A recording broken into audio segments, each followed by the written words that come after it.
Hey, this is Sergio. Thanks for watching episode 3.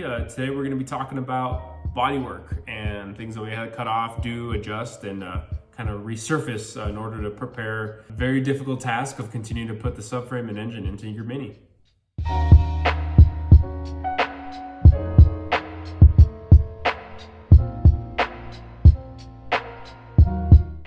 Before I get into some of the shots inside the car for what we had to do bodywork wise, this is the one that it was exciting, but it was also a little bit like, all right, when the heck is this gonna end kind of a task. I'll be showing you some shots right now in regards to what the process looked for me, what the state of my car looked like when I was trying to pull the A-Series engine out. It wasn't perfect, it wasn't great, and when you take everything out, you see even more. Pretty sure it was 4 colors at one point. It had some kind of exposed metal, had blue from the original color of the car, which that's what it was here apparently. A little bit of red from the current state, and the brown surface rust, nasty grime, road stuff that just got on there for God knows how long. I knew that I wanted to do everything black. I do suggest, if you don't have a color choice for your engine bay, if you don't have the exact same color match combination, the color code for your car, I just wanted to keep everything black on the inside of the engine bay. It was gonna be very full, very busy anyways, that I just wanted to make it nice and clean with the wire harnesses and the wire looming and covers that I was gonna have. I knew they were gonna be black. I wasn't gonna do anything crazy or ultra flashy. The engine itself is already flashy as it is.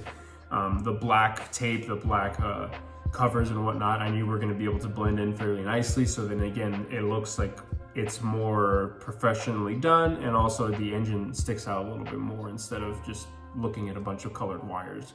But black on black allows you to hide that. So with that, I knew that I was gonna have to paint everything black, but in order to do that, you're obviously not gonna spray paint on nasty rust and just different colors. So it was a lot of grinding down. That was a lot of work. A tool that I had to use is this angle die grinder driven off of air. So I have an air compressor, just like a simple one that I can get from a Home Depot. It's like a Husky 20 gallon or something like that. This was very, very useful. Has a lot of different attachments, obviously, with the wheel, different sanding discs, almost like a flap disc attachment and things like that. This was very nice to get into the crevices. Again, hopefully I'll be showing some videos or at least photos here in this section. But in getting into the crevices, this was very, very nice just due to the angle of it. The one that did a bulk of the work though was this tool right here. So the flap disc, the angle grinder, whatever you want to call it, this was very, very useful. I bought it a while ago. This is just a simple Harbor Freight Chicago Electric grinder. I bought some flap discs from Amazon, just different grits and whatnot. I did not think I was going to ever use this tool very, very often, and then the mini project started and I used it for absolutely everything, I feel like. This allowed me to get the majority of the work done to get it back down to bare metal. It was very, very useful, very, very reliable. I think this tool only cost me around $25. And then the main cutting tool that I used is this Astro pneumatic tool. It's a air saw. This was very, very, very useful. This tool right here, obviously air actuated. Get one that has a swivel for the attachments onto it. It's so nice. Blade goes into the top here, sticks out about yay far. That's what did all the cutting on the inside of the wheel arches, on some other stuff, on the front of the grill. This was nice because with the flexible blade, you can kind of maneuver it how you need to in order to make sure that you get the cuts that you need, excuse me. Those 3 tools were the main ones that I used in order to get this car to look like the way it is on the body side of it. None of the tools have failed me. I was very, very lucky in some cases maybe, but overall, not too much is involved tool-wise to cut this car. A little bit less than I initially even thought. You're just cutting off metal and you just need a blade basically. And these tools kind of provide some of that. None of this you have to do, as far as like the resurfacing of the firewall. Obviously it's your choice if you want to keep it the way it was. If your car's already looking okay, go ahead and don't do that. This did take quite a few hours, but the one thing that is required is holding the air saw here, because you do need to cut the inner fenders of the wheel arches, as you'll see in this next point of view shot. All right, go into the side, ignore some of these wires. I still got to finish the additional looming that I would like to do. This shows the inside of the wheel arch that you had to cut out. You can kind of see that piece right there, following my finger there. That's the line, obviously, where the wheel arch was, and you can see clearly why you need to cut that out, or else none of this is gonna fit. Just wanted to show you the point of view perspective again of this cut as to what you have to do. You want to keep it very tight up there. I'll show you on the front side here. The importance of keeping things tight is obviously for the valve cover. As you can see, if you don't do it as tight, you're gonna have running into more issues than you would like to have.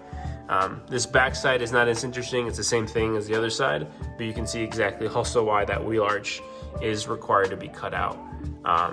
Everything sticks out to it. That's the custom bracket that I made for this radiator on that side as well. And it's the same thing, not as important on this side for the cuts to be 100% perfect, but either way, you're gonna wanna keep it tight there as well. Quick update, as I was making the last video, I was showing some of the stuff on the car here, bodywork wise, and I think that there is some areas that I fixed since then. So it's kind of hard to tell there, but I was able to cut the valve cover off there. So now the valve cover does not touch the body of the car there, which is much improved, of course. On the grill side, the exhaust, I cut just a little bit more, and then the alternator as well. Please ignore the black paint marks there. Those are very temporary until I try to get some red matching paint. I just don't want it to rust there. This whole thing was, as you can tell, it was just destroyed from the beginning anyway, so not too concerning there. But yeah, I cut a little bit more now, so now the alternator is now fully disconnected from the body. And then I tilted the motor. So there is a motor mount, transmission kind of steady right there, but obviously on the bottom side of the car. And now when I tilted it, I was able to get more spacing between the intake manifold and the clutch master cylinder, which last time I drove the car, I was hearing it hit. So, and you can tell there's a little bit more of a dent onto the intake manifold, not enough to cause a vacuum leak or anything like that, but still, it would have eventually caused a crack if I would have left it that way. So just a few more items, and learn from me, don't do my mistakes. Cut that valve cover. If you see that it's gonna get anywhere near it, just cut it off at that line, like I said in the video. So much nicer to do it beforehand, and now I just don't have vibration, but I still can't take the valve cover off completely. So do it before, save yourself some time and headache. The grill, which obviously is currently off, to be able to show you guys some more work here. I had the grill buttons, as you can see, that's where I drilled out for the button.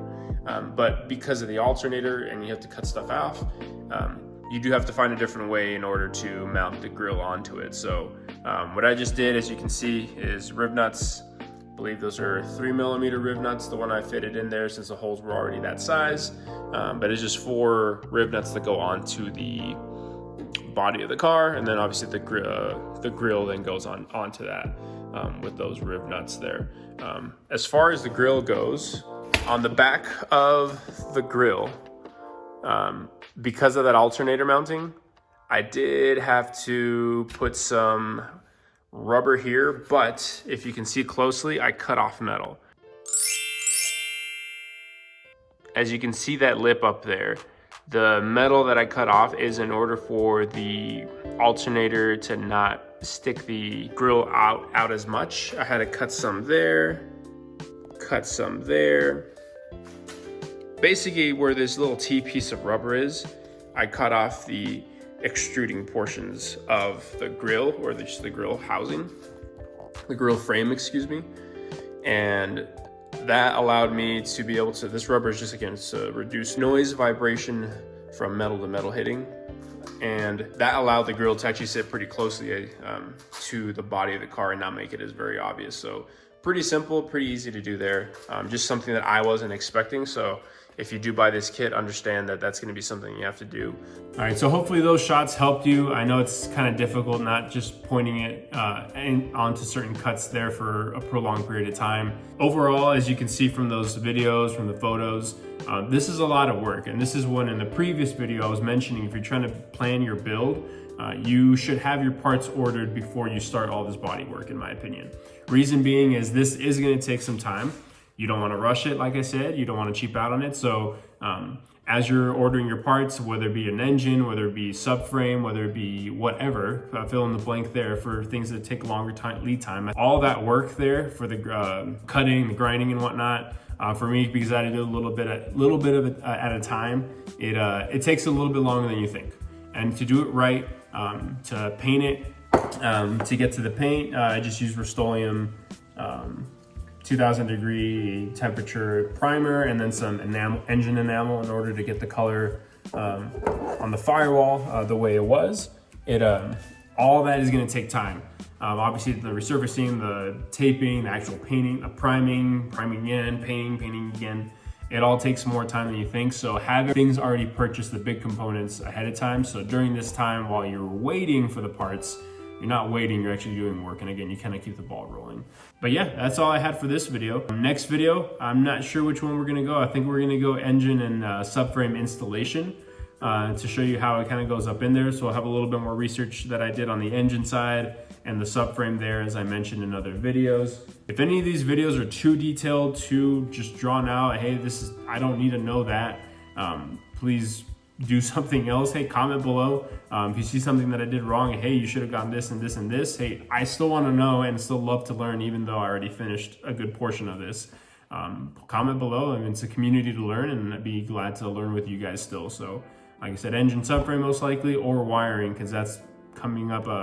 That's been coming up a few times on some posts on Instagram and whatnot too. So we'll see where that is. But thank you guys again for watching. We'll see you guys on part 4 or episode 4.